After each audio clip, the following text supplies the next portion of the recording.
What's going on, everybody? Welcome back to TTB Ravens Media, bringing the Ravens content every single day. If you want to see that daily Ravens content, make sure the subscribe button down below, hit the notification bell as well if you want to get notified every single time I upload a brand new video. Now, if you guys are wondering, Makana, why are you still talking about the Ravens? You said you were also going to be putting out other videos. Don't worry, those are still coming. I'm working with a couple of people right now on different animations and getting because I do want to make those high quality videos for you guys. They are in the works. I'm working on scripts currently for some historical videos on interesting facts. But don't worry, it's coming. If you ever have anything you want me to talk about that's not Ravens related or is Ravens related, feel free to let me know. Comment section, YouTube community section, email me, DM me. If somebody got my phone number, you can call me, text me, whatever. I don't know how many of y'all have my phone number. Probably very few. But I just wanted to get that out there in case anybody was wondering. It's coming. Don't worry about it. But in this video today, I wanted to talk about an article that I read, BaltimoreRavens.com. I want to give a huge shout out to Ryan Mink. I don't say that very often, but I do want to give a shout out. I think it was a good article. It was the 50 Words or Less series, and the title was Best Roster in a While. Time to see it in action. And the basic premise is talking about, is this one of the best rosters the Ravens have had in a while? And potentially, you could look back, maybe it's the best roster since the Super Bowl team, right? Maybe it's the best roster since 2000 Ravens, however you want to look at it. Maybe 2019. Let's talk about it. And this is going to be my take. I'm not going to read anything else. I strongly recommend you guys read it. It's literally like a 3-minute read. So if you're interested, go do it. It's a good article by Ryan Mink. And I want to talk about it because I think when you say best roster in a while, that means since 2019. Because that's the comparison, right? Because if you're better than the 2019 roster, you're better than 2018, 2017, 2016, 2015, 2014, 2013, potentially 2012. Then that's another debate. But let's talk about it in comparison with that 2019 roster.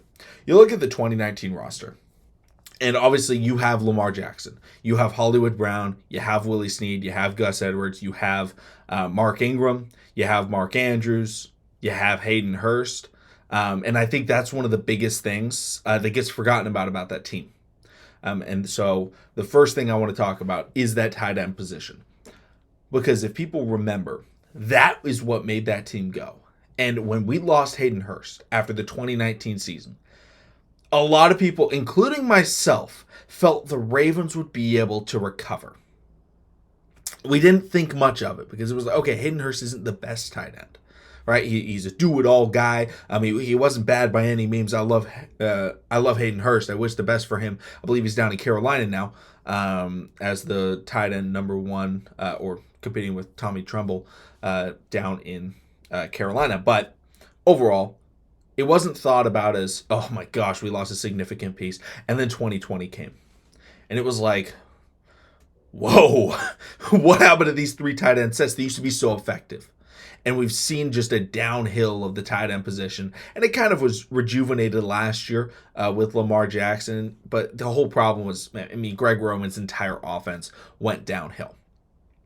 But that 2019 roster, the biggest loss that the Ravens had was Hayden Hurst. I mean, you look at the defense and you had guys like Earl Thomas, you had Marcus Peters, Marlon Humphrey, Matthew Judon, very good players all across the board. I'm not trying to disrespect any of them. But I will say, outside of, on the defensive side of the ball, it was probably Matthew Judon biggest loss since then. But that was a very good team, but it was a veteran team. I think there were some rookies that were contributing. There were some young assets. I think the biggest was obviously Hollywood, who kind of ended up taking over. But, it was led by vets. It was Marlon and Marcus Peters forcing crazy amounts of turnovers. And remember, we acquired Marcus Peters midway through the season. But they were forcing great turnovers. Mark Ingram was a Pro Bowl running back that season. We had a good run game. Hollywood just started like a bolt of lightning in that first game.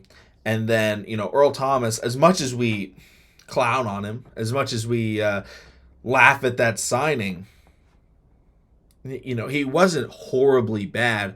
He just had some moments and then obviously ended up having some really bad moments off the field. But, he was fine. You know, he had that interception in the first game against Miami. He had an interception against Tom Brady. He played decent. He was a leader on that defense. But enough about that roster. Let's talk about it in comparison to the modern day roster, because the modern roster is drastically different, not in terms of necessarily all the players, but in the way that it's built. This team is relying on young assets.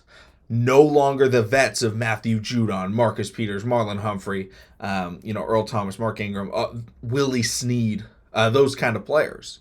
This is very different. Now the roster is comprised of young, talented players that we are hoping are able to pan out.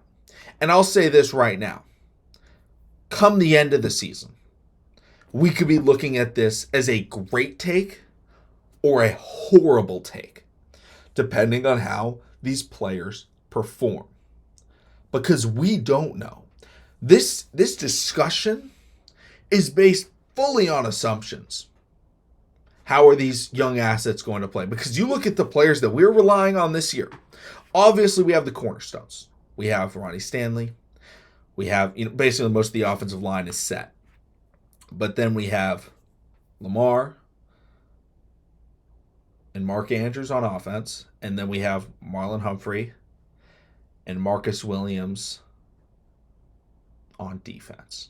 And you could say Tyus Bowser as well as the only true known pieces, right? In terms of looking at that, obviously Justin Tucker as well, the GOAT. But that's all we know. You look at the other players that we're relying on performing this season, exceeding standards, or at least trying to live up to standards. I mean, J.K. Dobbins, is he going to be healthy? How's he going to look? How's Isaiah likely going to look in that second year? Is Rashad Bateman going to stay healthy? How is he going to be utilized? How is Odell Beckham Jr. going to come back to the NFL after not playing for so long? How is Zay Flowers going to perform in his rookie year? Right? That's just on the offense. Then you look at the defense. You go, okay, we don't know who's starting at cornerback 2. Is it Rock Ya-Sin? We know he can be an okay player in the NFL. Or is it Pepe Williams, a former day 3 draft pick with only 1 year of experience in the NFL? How will he perform? I assume he's going to be playing, whether it's slot, whether it's outside, whatever it is. There's other cornerbacks that are rookies and second-year players fighting for a spot that potentially could get a lot of playing time. Kyle Hamilton. I think Kyle Hamilton's a superstar. I don't have any questions as to whether or not he's good. I think it's it is a fact that he is a very good football player. When I say there's a question with him, is he going to be really good or is he going to be really great, right? Is he going to be that Pro Bowl level safety that I fully expect him to be? But again, we're coming into this year. We don't know 100%, right? We don't have Chuck Clark. This is now, okay, Kyle Hamilton, it is your time. Then we look at the defensive line. Odafe Oweh. I think I kind of know what to expect with the Odafe. Nothing abstract, nothing crazy, nothing that's going to jump off the paper. But it's like, hey, maybe he could play really well. And then it's David Ojabo as the edge rusher. I believe in him.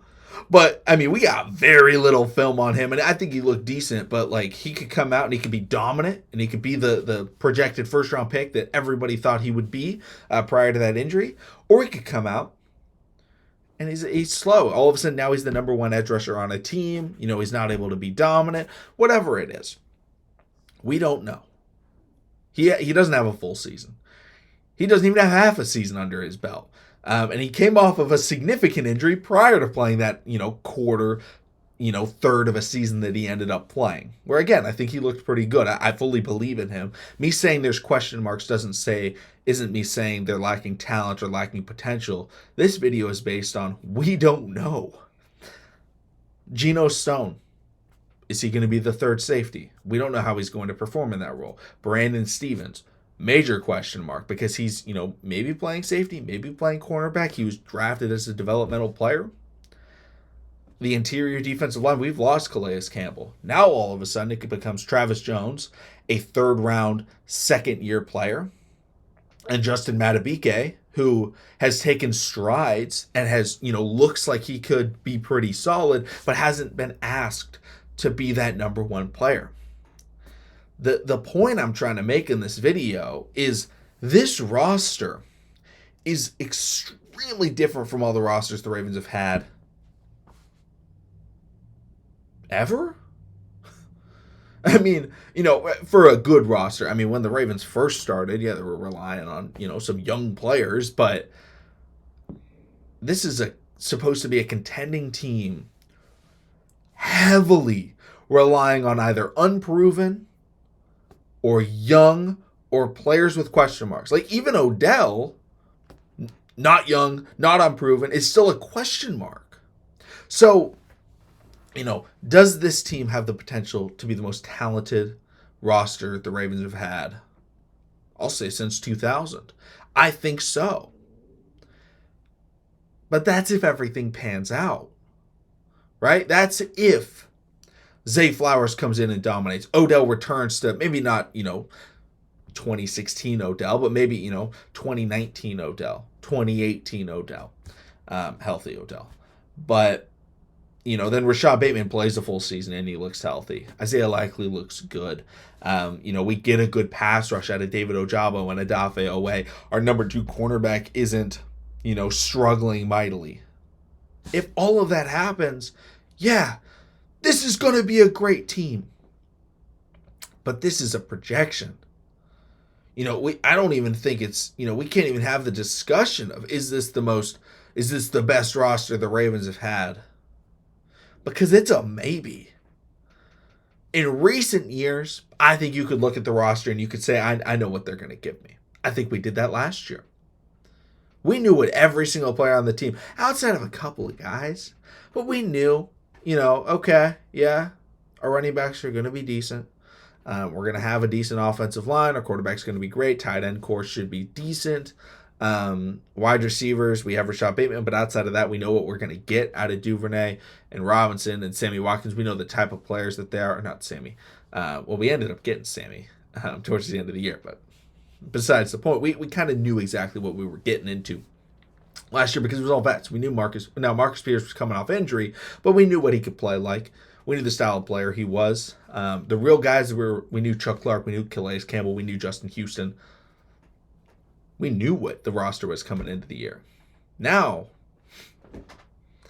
if anybody tells you they can tell you, they're lying. I don't know. I think this is always a great discussion, but I think it's a discussion that you have to have mid-season, that you have to have end of the year, because nobody knows. If you talk about potential, yes, they have the potential to be the most talented Ravens team in a very long time.